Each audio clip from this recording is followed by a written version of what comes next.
역대상 14장 첫 절 1절부터 마지막 17절까지 1절부터 17절까지 다같이 한 음성으로 읽겠습니다. 시작. 두로왕 히람이 다윗에게 사신들과 백향목과 섭수와 목수를 보내 그의 궁전을 건축하게 하였더라.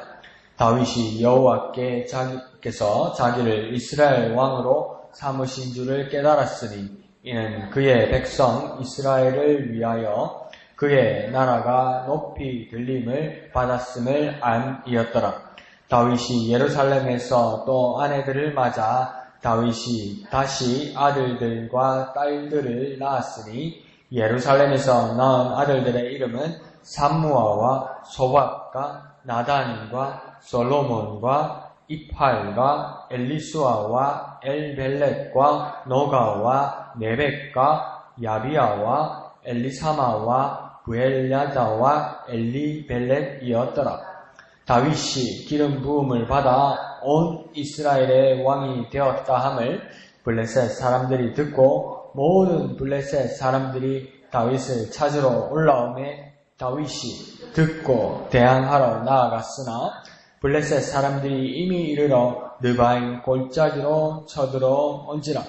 다윗이 하나님께 물어 이르되 내가 블레셋 사람들을 치러 올라가리까 주께서 그들을 내 손에 넘기시겠나이까 하니 여호와께서 그에게 이르시되 올라가라 내가 그들을 네 손에 넘기리라 하신지라.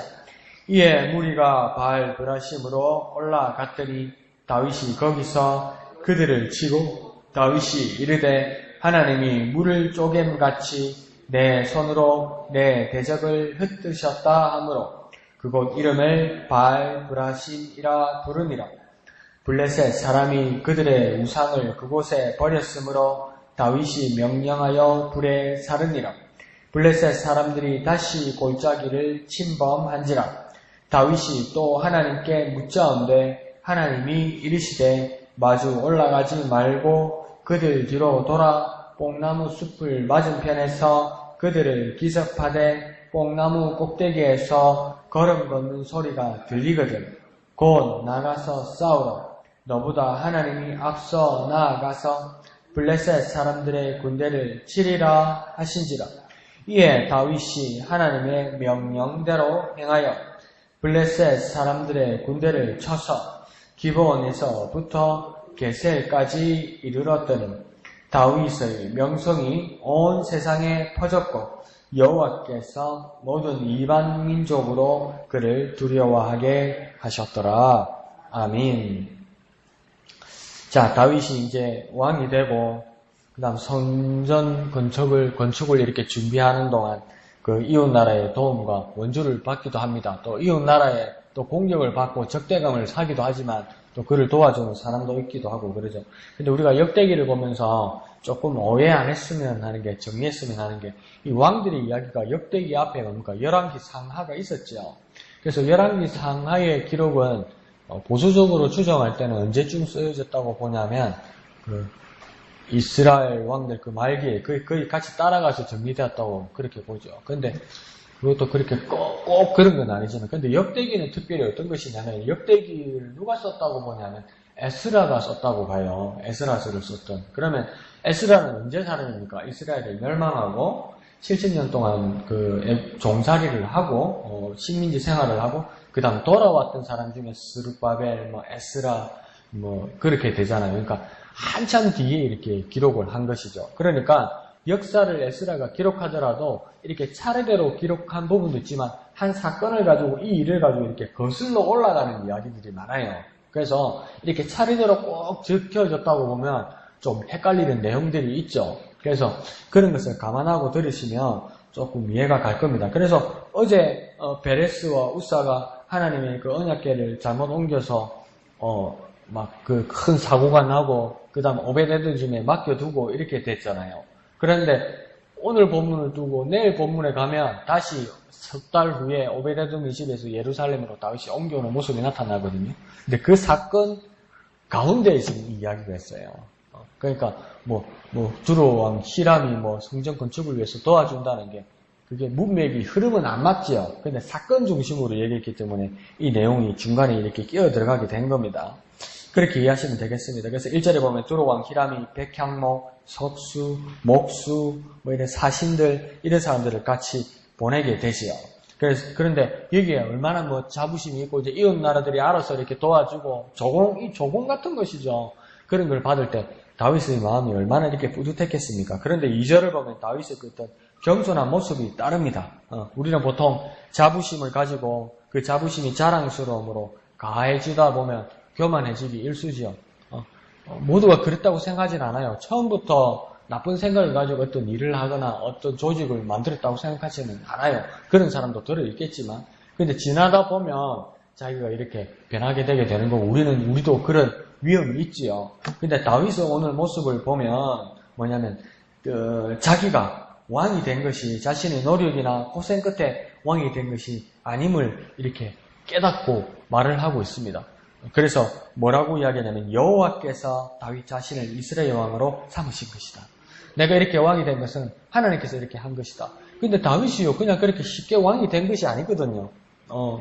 그 사무엘이 사울 왕을 뒤로하고 몰래 이새의 집에 가서 그 여러 아들들에게 기름을 부으려고 왕으로 두 번째 왕으로 기름 부으려고 할 때 다 하나님 마음에 마땅한 사람이 없었고 막내 아들 다윗은 그 양을 치러 갔었고 그래서 부랴부랴 데려와서 기름 부음을 받았는데 바로 왕이 된 것도 아니고 나중에 사울 왕 앞에 가서도 총애를 받다가도 또 미움을 받고 그래서 광야로 도망다니고 이게 막 수년이 걸리거든요. 엄청난 그 기간들이 걸리거든요. 그러면 우리는 보통 뭐라겠습니까? 야, 고생 끝에 낙이 오네. 내가 이렇게 참고 참았더니 내가 이 자리까지 오네. 이렇게 된다고요. 근데 다윗은 이렇게까지 와서 이렇게 왕이 되었는데도 뭐라고 이야기하냐면 여호와께서 하나님께서 나를 왕으로 삼으신 것이다. 이렇게 이야기해요. 왜 다윗이 그렇게까지 보냐면 하나님께서 다윗을 위하시고 사랑하시다 보니까 그 다윗의 백성 이스라엘까지 위하신다. 이렇게 말합니다. 뭐 그런 말이 있대요. 마누라가 예쁘면 처가집 말뚱도 보고 이쁘고 뭐 그렇다 그런 이야기 있잖아요. 그러니까 하나님이 다윗을 얼마나 귀하게 보고 위하시고 아름답게 보시는지 다윗의 사람들까지도 위하시고 백성들과 함께 하셨다는 것입니다. 그러니까 그 다윗과 이스라엘 백성의 나라가 높임을 받았다고 이야기하는 겁니다. 그러니까 내 앞에 일에 일비하게 되면 기뻐하거나 슬퍼하거나 마음이 이랬다 되면 사람 마음은 그렇죠. 이렇게 되는데 멀리 바라보고 하나님 주신 약속과 비전을 가지고 이때까지 이끌어오신 하나님을 바라보면 그러니까 큰 것이 이루어진다는 거죠. 그 큰 것은 무엇입니까? 하나님의 뜻이 이루어지고 이것은 뭡니까? 다윗의 개인이 아니라 그 백성과 그 나라가 높임을 받게 된다는 겁니다. 그러니까 나라 전체가 권위가 서고 나라 전체가 힘을 얻게 되니까 그러니까 이웃 나라들이 그 두로란 그 히람은 뭡니까? 그 다윗의 나라를 섬기기 위해서 여러 조공과 사신들과 기술자를 보내기까지 하더라는 겁니다. 그러니까 이런 모습은 우리에게도 참 중요합니다. 우리는 아주 노련한 경험과 또 형식으로 하나님께 감사하고 찬양하고 기도하고 영광 돌릴 줄 알고 있습니다. 그러나 그것보다 더 보완되고 절실한 것은 뭐냐면 지금 내 자리가 내가 이렇게 이루어낸 이 자리까지 오게 된 것은 지금까지 내가 이렇게 지내오게 된 것은 하나님께서 나를 위하여 이렇게 이루어내신 것이라는 것을 깨닫는 것이 필요하다고. 그게 뭡니까? 인정하고 말하는 정도가 아니라 깨달음이 되어야 된다는 것이죠. 이해하고 이게 막 깨달아서 인정이 되고 진심으로 고백되는 그 순간까지 우리에게 필요하다는 겁니다. 그 겸손함과 깨달음 그것이 내 주위 사람과 환경에까지 선한 영향을 미치게 된다는 겁니다. 그러니까 우리가 거꾸로 생각하면 우리가 살다 보면 어려운 일도 있고 힘든 일도 있고 불평할 생각도 있고 나쁜 환경이면 한숨이 나올 수도 있고 그죠?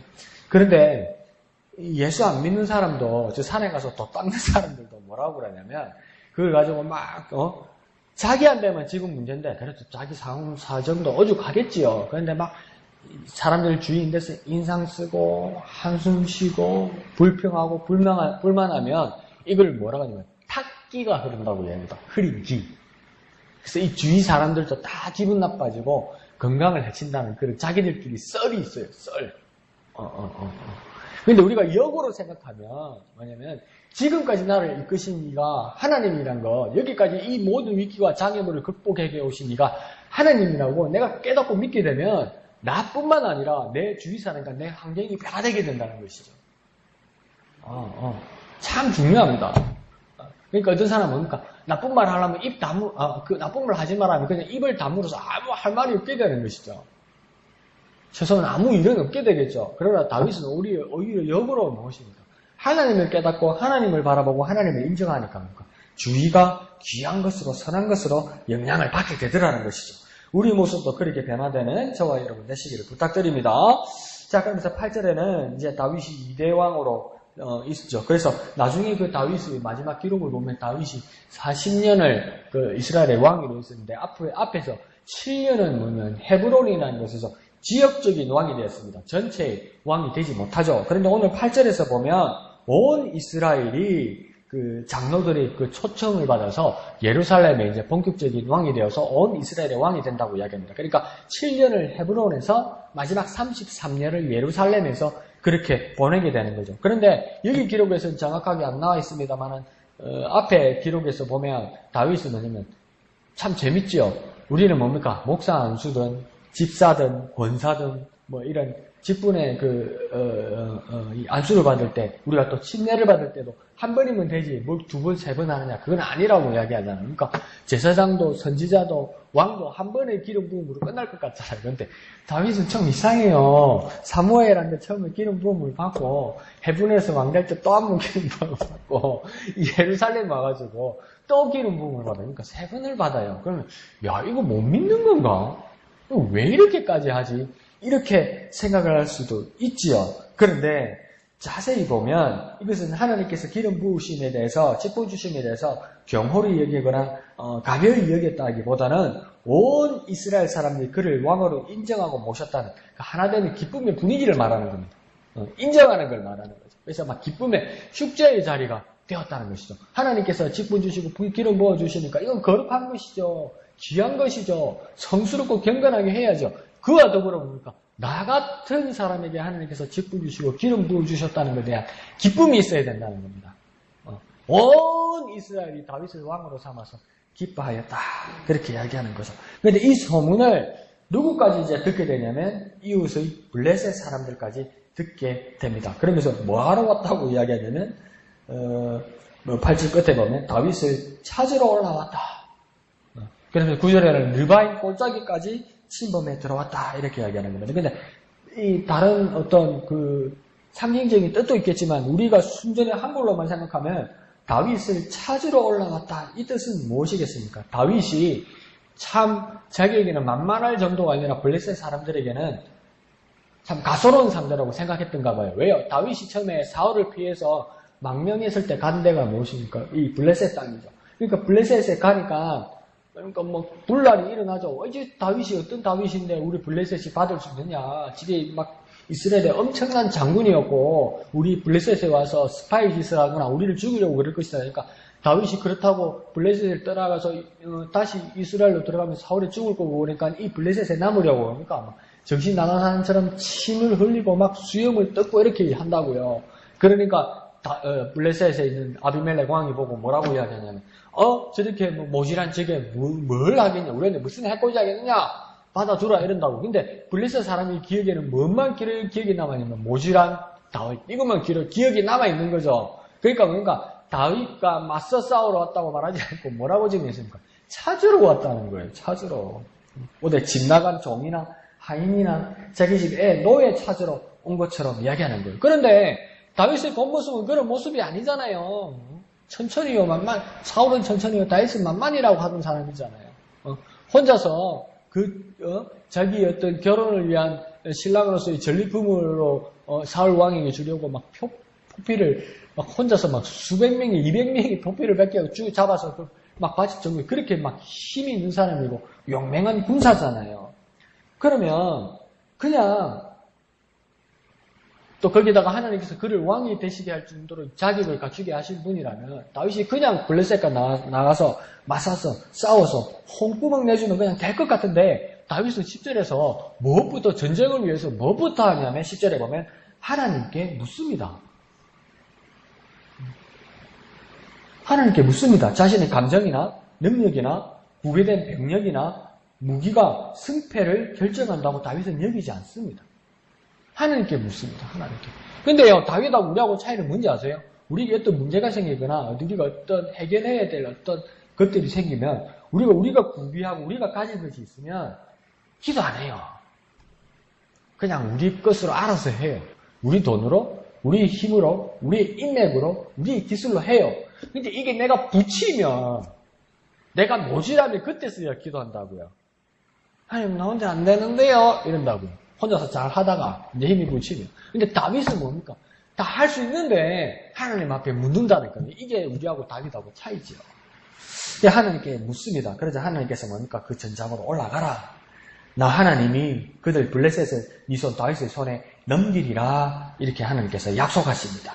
그러니까 전쟁의 승자도 패자도 다 하나님의 손에 있어서 하나님이 저기에서 하나님이 여기로 옮기고 넘기고 결정하신다는 겁니다. 그러니까 그 다윗은 뭘 하고 있었냐면 하나님의 결단을 기다리고 있었어요. 다윗은 잘 알아요. 자기 혼자서도 적과 싸워서 이겼거든요. 그러면 역으로 생각하면 내가 많은 병력과 무기가 있을지라도 내가 방심하고 하나님 의지하지 않고 하나님께서 저쪽에 손을 들어주시면 내가 아무리 많은 것을 구비했어도 난 못 이긴다는 거예요. 다윗은 알아요. 그러니까 하나님 앞에 결정권이 있다는 걸 알아서 하나님의 결정을 기다렸다는 것이죠. 우리 삶의 무게와 우리 삶의 문제와 우리가 해결해야 될 여러 것이 있을 때 하나님께 결정권이 있다는 것을 알아서 하나님의 결단을 기다리는 우리가 되어야 합니다. 그러기 위해서 뭡니까? 하나님께 물어야 합니다. 그것이 무엇입니까? 기도해야 하는 것이죠.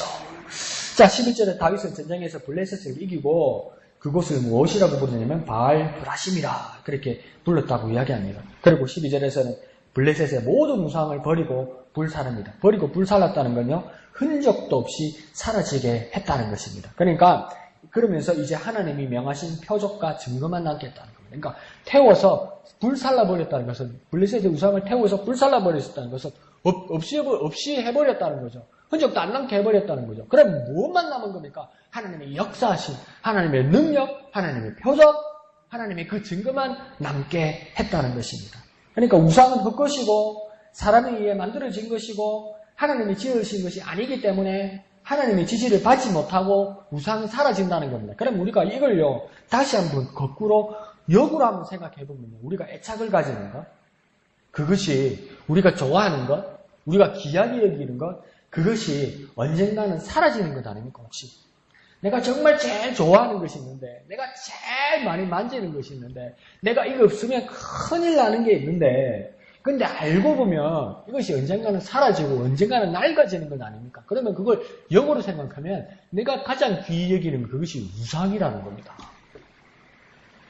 내가 절에 가서 불상에 절하고 무당집 대나무 밑에서 흔드는 그것만이 내가 우상을 섬기는 게 아니고요.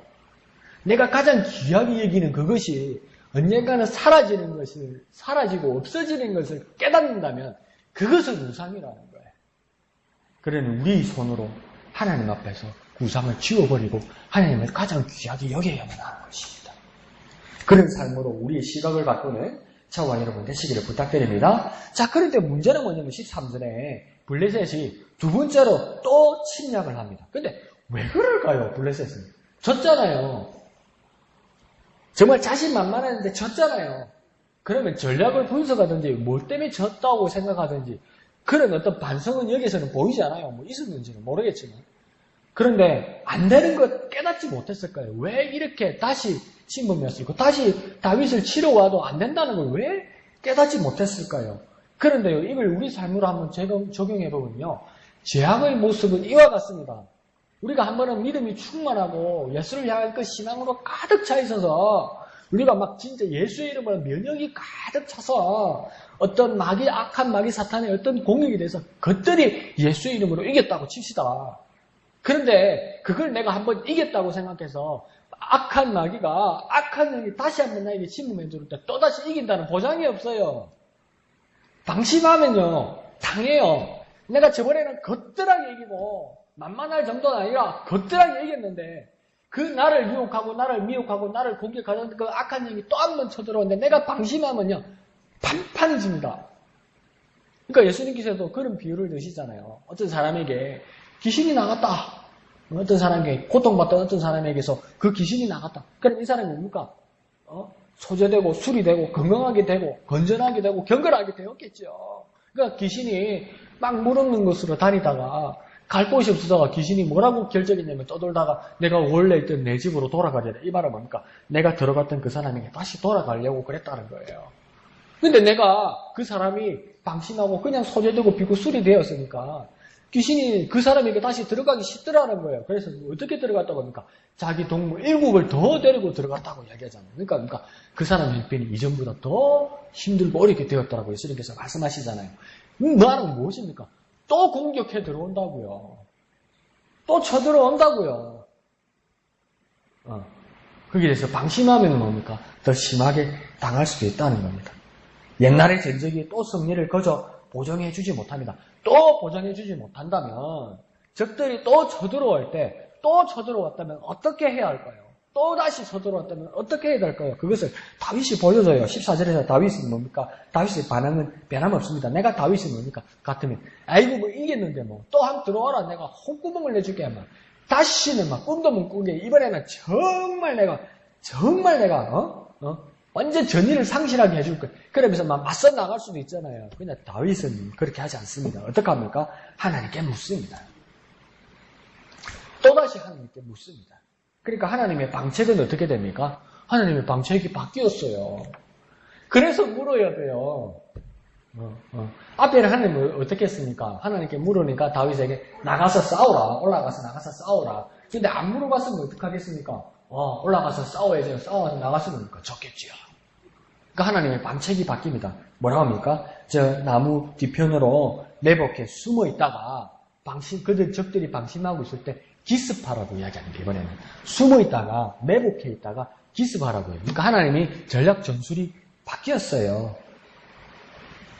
그런데 하나님께서 한 가지를 더 약속하세요. 15절에서 뭐라고 이야기하냐면 나 하나님이 앞서 나가서 블레셋 사람이 군대를 치리라. 나 하나님이 앞서 나가겠다 이렇게 이야기하시죠. 그러니까 이 전쟁의 상황이 어떻게 된지는 모르겠어요. 뭐 이제 블레셋 군사들이 더 병력을 보충해 와서 더 만만하게 해왔는지. 그러니까 만약에 전력이 부족하다고 생각한다면 그렇게 생각할 것이 없다고 하나님께서 보여주시는 거죠. 나 하나님이 앞서 나가서 너희들보다 앞서 나가서 싸울 것이라고 이야기하는 겁니다. 그러니까 전쟁이 하나님께 속했다는 것은 하나님이 승패의 탈권을 가지고 계시고 결정만 하신다는 것이 아니라 하나님이 내 편이 되셔서 하나님이 나의 전쟁에서 내 앞서 하나님이 나의 선봉대가 되신다 이 말입니다. 하나님이 먼저 나가신다는 것이죠. 직접 나가서 싸우신다는 것입니다. 그러니까 우리의 전쟁 같은 삶에 하나님을 구경하시거나 하나님 높은 곳에서 바라보시면서 어떤 방책만을 세우는 것이 아니라 우리의 처절한 싸움의 현장에서 하나님이 직접 나서서 하나님이 직접 손대시는 하나님이라는 거예요. 하나님 직접 우리의 삶 가운데 함께 하신다는 것이죠. 그러니까 제 많은 인생의 감상이나 간조로만 하나님이 그렇게 보고만 있는 것이 아니라 직접 몸을 입고 오셔서 살을 찢어 피를 흘리시고 죽으시는 것처럼 우리 삶 한가운데서 경험하시고 막아주시고 싸워주시고 희생하시는 하나님이다. 이 하나님이죠. 그런 하나님을 경험하는 저와 여러분, 인정하는 저와 여러분, 깨닫는 저와 여러분 되시기를 부탁드립니다. 자, 그러자 16절에 다윗은 하나님의 명령에 순종하여 블레셋을 쳐서 이깁니다. 그러니까 우리가 보면 현상은 사람들이 보는 현상은 어떤 것이겠습니까? 다윗이 적들을 쳤다 이렇게 생각하시겠죠. 그러나 오늘 말씀대로 다시 한번 말씀의 안경으로 하나님의 약속하신 안경으로 이 현장을 다시 바라보면 뭐냐면 하나님이 직접 역사하신 거다. 저 바깥 사람들이 구경할 때는 이야 다윗 잘 싸우네. 이번에는 전술이 대단한데 기발한데 이러면서 야 다윗이 이겼네. 세상 사람들은 그렇게 바라볼 때 우리는 하나님의 약속의 능력, 약속의 안경과 말씀의 안경으로 그 상황을 다시 보면 하나님이 직접 앞에서 싸우시는 것이 보인다는 겁니다. 아람 군사들이 엘리사를 잡으러 올 때, 온 군사들이 엘리사를 잡으러 올 때, 그러니까 그 종 게하시가 얼마나 두려웠는지 몰라요. 이제는 이제 선생님도 나도 죽게 되는구나. 그렇게 생각했죠. 그런데 뭡니까? 수많은 불말과 불병거와 주님의 천사들이 와서 뭡니까? 주의 사자들이 와서 그들을, 적들을, 군사들을 이끌어서 이렇게 위협하고 있잖아요. 그 상황에서도 게하시도 못 보고 아람 군사들도 못 보더라는 겁니다. 그러면 뭡니까? 엘리사만 보게 되더라는 거죠. 근데 나중에 뭡니까? 게하시의 눈을 열어주시고 아람 군사의 눈을 열면서 하나님의 천사들이 여기 있구나 이것을 깨닫게 되었다는 것이죠. 그러니 우리의 삶 가운데서도 하나님께서 내게 눈을 열어주시고 하나님의 말씀의 눈을 열게 되면 내 삶 곳곳에서 역사하시는 하나님을 안 가거나 그냥 지나칠 수 없다는 겁니다. 보게 된다는 거죠. 그러니 시편의 말씀에 그 뜻은 우리에게 한 가지 더 깨닫게 하는 겁니다. 내 눈을 열어서 주의 법에 기이한 것을 보게 하여 주옵소서. 주님 제발 내 눈을 열어주셔서 하나님의 역사심과 하나님의 말씀의 놀라운 능력을 바라보게 하여 주시옵소서. 그렇게 기도하는 저와 여러분 되시기를 부탁드립니다. 자, 그러자 17절 마지막에 다윗의 이름 명성은 여호와께서 그렇게 이방이 두려워하게 하셨다 이렇게. 또 이 사람들이 보면 그럴 거예요. 야, 다윗이 전쟁을 잘하고 강력하니까 모든 다른 이웃 나라들이 다윗을 두려워한다. 그런데 이것을 뭐라고 기억합니까? 기자는 하나님께서 그렇게 하셨다. 우리 그렇게 많이 고백하잖아요. 우리 목양교회는 그죠? 하나님께서 하셨습니다. 하나님께서 하셨습니다. 그 하나님께 하셨습니다는 그 진실한 고백, 그 깨달음의 고백이 저와 여러분에게 늘 함께 하시기를 부탁드립니다. 자, 그러면서 우리는 삶에서 위기를 겪습니다. 위기를 겪으면 기도합니다. 기도하면 하나님께 응답을 받아 기뻐합니다. 그런데 또 같은 상황을 또 다른 시각으로 보게 되면 왜냐하면 우리가 매번 하나님께 묻고 하나님 그것을 들으시고 하나님께서 지시하실 뿐만 아니라 직접 현장에서 역사하시고 행하시는 분이라는 거예요. 그러니까 우리의 손에 잡힌, 기도에서 응답받아서 우리의 손에 잡힌 그 응답만을 가지고 기뻐할 것이 아니라 그거 정말 감사하고 위대한 일이죠. 그와 더불어 내 눈을 열어주시고 내게 새 안경을 씌워주셔서 하나님 내 삶의 현장에서 직접 역사하시고 내 전쟁 같은 삶에서 선봉대로서 나가 싸우시는 하나님을 바라보게 하여 주시옵소서. 그렇게 기도해서 놀라운 은혜 가운데 살아가는 저와 여러분 삶의 현장 되시기를 예수님의 이름으로 축원드립니다. 기도하겠습니다.